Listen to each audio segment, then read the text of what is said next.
surat laik operasi, SLO, dan surat perintah berlayar, SPB, sementara bisa diterbitkan kembali untuk kapal-kapal nelayan yang belum memasang sistem pemantauan kapal perikanan, SPKP, atau Vessel Monitoring System, VMS. Kelonggaran aturan VMS tersebut dikonfirmasi langsung oleh Kepala Dinas Kelautan dan Perikanan, DKP, Provinsi Sulawesi Selatan, Sulsel, Muhammad Ilyas.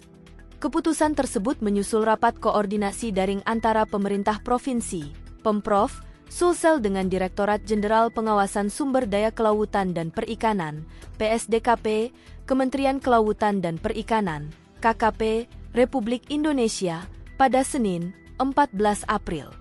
Alhamdulillah, sudah dapat informasi dari Direktur Pengendalian Operasi Armada bahwa SLO dan SPB bahwa sudah bisa diterbitkan kembali untuk kapal-kapal yang belum memasang VMS dan dapat beroperasi di laut, jelas Ilyas.